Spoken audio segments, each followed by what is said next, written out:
Hello everyone, welcome back to my channel. इस video में हम लोग सीखने वाले हैं कि क्वेरी पैरामीटर को कैसे पास करेंगे बाय यूजिंग द एक्सियोस, और उस क्वेरी पैरामीटर को हम लोग एक्सेस करेंगे ऐप राउट के अंदर में। So let's come to the src folder, and inside this src we have the app folder, and inside this app I'm going to create a group route for pages. So here is our pages, और pages के अंदर में हम लोग बना लेते हैं यहाँ पे user info, and inside this user info let's create a page dot jsx, and here you write down the boilerplate code by using rfce and then save it, and let's check whether it is working or not. और जो राउट है वो है हमारे पास app के अंदर में हमारे पास है user info.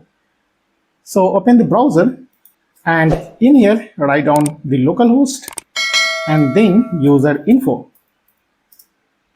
and you will get here the first look of user info, and inside this page only you will get here the page.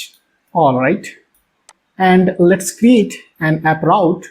और उसके लिए हम लोग आ जाते हैं ऐप के अंदर में, और यहाँ पे एक फोल्डर क्रिएट कर लेते हैं API, और API के अंदर में हम लोग एक और फोल्डर क्रिएट कर लेते हैं, और यहाँ पे हम लोग लिखते हैं books, and inside this books I am going to write down here the route dot js,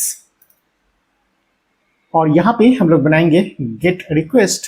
तो गेट रिक्वेस्ट करने के लिए यहाँ पे कर लेते हैं हम लोग export async function, and the function name is get, and inside that we have to receive the request, और यहाँ से मुझे रिटर्न कर देना है नेक्स्ट रिस्पॉन्स डॉट जेसन, और यहाँ पे हम लोग जस्ट अभी एक टेस्टिंग करने के लिए लिख लेते हैं मैसेज, और यहाँ पे लिखते हैं दिस इज गेट रिक्वेस्ट.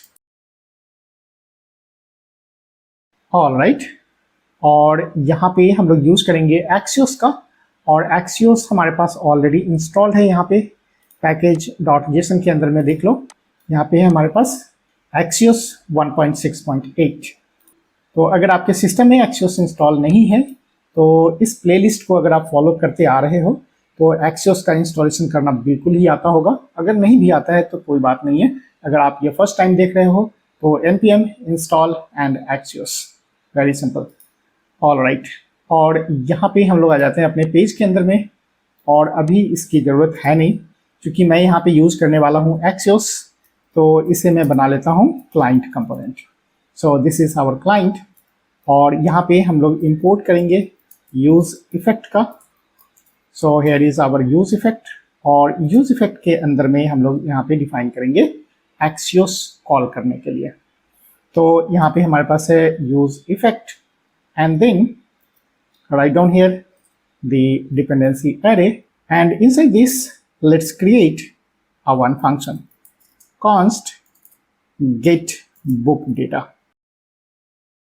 और यहाँ पे हमारे पास ये फंक्शन होगा async function, and this one will be the arrow function, और यहाँ पे हम लोग कॉल करेंगे एक्सियोस का. तो यहाँ पे कर लेते हैं हम लोग एक्सियोस, और इसको पहले इंपोर्ट कर लेते हैं axios.get, और यहाँ पे आपको पास करने हैं जो आपका ऐप राउट है, राइट. तो API का जो हमारे पास राउट है वो देख लो API, और उसके अंदर में बुक्स, और ये जो मिलेगा हम लोगों को मिलेगा http and then local host. Port number है हमारे पास 3000, and then /API/books. All right, and then we have to handle the response. So here is our response, and then display the console log, और यहाँ पे हम लोग print कर लेते हैं response dot data. All right, और आते हैं अपने ब्राउज़र के ऊपर में, और यहाँ पे हम लोग ओपन कर लेते हैं यहाँ पे development tool, and in here you have to click on console. So let's refresh the page. यहाँ पे मुझे रिस्पांस नहीं मिला. क्यों नहीं मिला? क्योंकि हम लोगों ने यहाँ पे अभी फंक्शन कॉल नहीं किया है. So let's call this function and then save it, और अब की बार हमें मिलना चाहिए यहाँ पे output. Yes, we have got the result message, this is get request. अभी हम लोगों ने यहाँ पे कोई भी क्वेरी पैरामीटर पास किया नहीं है, तो मैं यहाँ पे क्या करूँगा, देख लो, क्वेरी पैरामीटर पास करने के लिए जस्ट यहाँ पे कॉमा देना है and then write down the params, and inside this params we have to pass the value. और कौन सा वैल्यू पास करना है, तो सपोज यहाँ पे मैं डाल देता हूँ book ID and the book ID is suppose 1 2 3। All right, अब इस पैराम को हमें रिसीव करना पड़ेगा कहाँ पे, तो जो भी राउट हम लोगों ने यहाँ पे बनाया है इस राउट के अंदर में, तो यहाँ से हम लोग कैसे रिसीव करेंगे, तो वन बाय वन आप समझने की कोशिश करो। यहाँ पे मैं कर लेता हूँ इसको मिनिमाइज और यहाँ पे हम लोग कर लेते हैं रीसाइज। ऑल राइट, सो इसको साइड बाय साइड यहाँ पे हम लोग रखते हैं। All right, so both of the screen are arranged और यहाँ से हम लोग चलते हैं const and then Q params, query parameter, right. यहाँ पे एक हम लोगों ने वेरिएबल बना लिया और यहाँ से हम लोग कर लेते हैं रिक्वेस्ट डॉट नेक्स्ट URL। और जैसे ही नेक्स्ट URL को हम यहाँ पे प्रिंट करके देखेंगे, तो यहाँ पे सबसे पहले देखो कि आपको नेक्स्ट URL में क्या मिलता है। So console log and then print the Q param, right. और ये जो आउटपुट मिलेगा हम लोग को मिलेगा सर्वर के ऊपर में। तो यहाँ पे पहले हम लोग सेव करते हैं और चलते हैं, यहाँ पे हमारे पास सर्वर है और यहाँ पे देखो गेट रिक्वेस्ट फायर हुआ और यहाँ पे हमको मिल गया बुक ID। अगर आप चाहते हो कि ये सर्वर पे ना दिखाए, हमको क्लाइंट पे रिस्पॉन्स करना है, तो इसे मैं मिनिमाइज करता हूँ और आ जाते हैं यहाँ पे। और जो मैसेज है हमारे पास, यहाँ पे हम लोग कर लेते हैं रिटर्न क्यू param को। तो यहाँ पे हमारे पास इसको रिमूव कर देना है और यहाँ पे लिखते हैं हम लोग Q params, right, and then save it. All right, so we have got here the message. अब इसको थोड़ा मैं मैक्सिमाइज करके आपको दिखलाता हूँ। तो यहाँ पे हमको मिल गया नेक्स्ट URL का वैल्यू और इस URL के अंदर में हमें एक पैरामीटर मिला बुक ID 1 2 3। ऑल राइट, अब मैं इस बुक ID को एक्सेस करना चाहता हूँ, तो इसे मैं कैसे एक्सेस करूँ, तो यहाँ पे हम लोग करेंगे next URL dot search params और सर्च param डॉट गेट। और यहाँ से आपको कौन सा गेट करना है डेटा, तो जो भी हम लोगों ने यहाँ पे की दे दिया था और हमारे पास की था बुक ID, तो यहाँ पे आप डाल दो बुक ID। यहाँ पे जो हम लोगों ने यूज किया ना बुक ID, ये केस सेंसिटिव होता है, तो यहाँ पे आप केस को मैच करवा लेना। यहाँ पे जो हम लोगों ने डाला था बुक ID स्मॉल में था, तो यहाँ पे भी हमारे पास बुक ID स्मॉल में है और इसको मैं सेव करता हूँ और इसको हम फिर से रिफ्रेश करते हैं। All right, so we have got here the 123 as a book ID। Very good. अब ये तो नॉर्मल पैरामीटर हो गया। अब यहाँ से अगर मुझे मल्टीपल पैरामीटर को पास करना है तो भी आप पास कर सकते हो। सपोज करो कि यहाँ पे मैं डालता हूँ कि ऑथर नेम क्या है, so auth name, and auth name अगर मैंने यहाँ पे डाल दिया KL शाहगल, तो अगर मुझे ऑथर नेम चाहिए होगा तो मैं यहाँ पे जाता हूँ राउट के अंदर में और यहाँ से हम लोग एक्सेस करेंगे क्या चीज़, ऑथर नेम।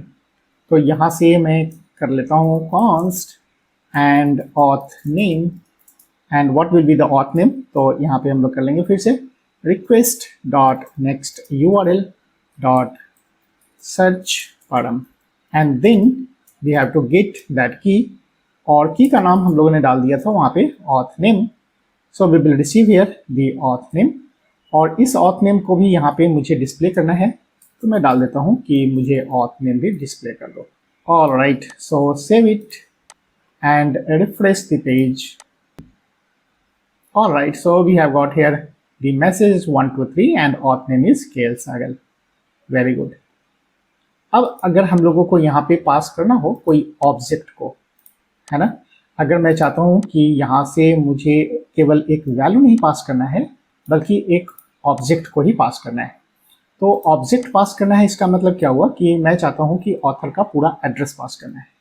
तो यहाँ से आप क्या लिखोगे, एड्रेस, और एड्रेस के अंदर में पूरा मेरा एक ऑब्जेक्ट होगा और यहाँ पे हमने डाल दिया suppose city and city is suppose MUZ and the pin code. So here is the pin and suppose right down the pin is, कुछ भी आप रैंडम नंबर डाल दो। ऑलराइट, तो अगर आप यहाँ पे एड्रेस को पास कर रहे हो तो डायरेक्टली आप एड्रेस को यहाँ पे एज एन ऑब्जेक्ट नहीं पास कर सकते, तो इस ऑब्जेक्ट को आपको स्ट्रिंगिफाई करना पड़ेगा। तो यहाँ से आप क्या करोगे, तो जेसन डॉट स्ट्रिंगिफाई, और इस स्ट्रिंगिफाई के अंदर में हम लोग इस ऑब्जेक्ट को डाल देते हैं। राइट, सो आई होप आपको समझ में आ रहा होगा। यहाँ पे मुझे जो एड्रेस पास करना है उसको कैसे पास करना है, तो जेसन डॉट स्ट्रिंगिफाई। और अब हम लोग इस एड्रेस को अगर गेट करना चाहें तो एड्रेस को गेट कर सकते हैं। तो यहाँ पे आते हैं हम लोग फिर से राउट के अंदर में, और यहाँ पे डालते हैं हम लोग कि मुझे चाहिए address, so const and then address. और एड्रेस को कैसे रिसीव करेंगे, तो request dot next URL dot search param, and then we have to get the address, so write down the key is address. और यहाँ पे हम चाहते हैं कि एड्रेस को भी प्रिंट कर दें, then we have to print the address. और अभी आते हैं यहाँ पे, इसको पहले रिफ्रेश करते हैं। All right, so we have got the address, लेकिन यहाँ पे देखो एड्रेस जो आया ना वो एक स्ट्रिंगिफाई होकर के आया, मतलब स्ट्रिंग फॉर्मेट में है। इसे मैं चेंज करना चाहता हूँ फिर से अपने जेसन ऑब्जेक्ट में। तो क्या करोगे आप, इस एड्रेस को यहाँ पे कन्वर्ट कर लो, किसमें, जेसन ऑब्जेक्ट में। तो यहाँ पे हम लोग कर लेते हैं जेसन डॉट पार्स। ये तो आपको मालूम होगा कि हमें स्ट्रिंगिफाई किया हुआ वैल्यू को कैसे चेंज करते हैं जेसन ऑब्जेक्ट में। तो यहाँ पे हमको मिल जाएगा जेसन ऑब्जेक्ट। और अब आ जाते हैं अपने ब्राउज़र के ऊपर में, फिर से रिफ्रेश करते हैं, and hopefully we will get the real result. All right, so we have got here the address. और यहाँ पे एक्सप्लोर करो, इसके अंदर में आपको मिल जाएगा एड्रेस, और एड्रेस को क्लिक करोगे तो इसके अंदर में आपको मिलेगा city and pin code. Alright, so hopefully आपको समझ में आ गया होगा कि किस तरह से हम लोग क्वेरी पैरामीटर को पास करते हैं बाय यूजिंग द एक्सियोस, और इस क्वेरी पैरामीटर को हम लोग कैसे यहाँ पे एक्सेस करेंगे ऐप राउट के अंदर में। So that's all for this video. I will see you in the next video. Till then, bye bye.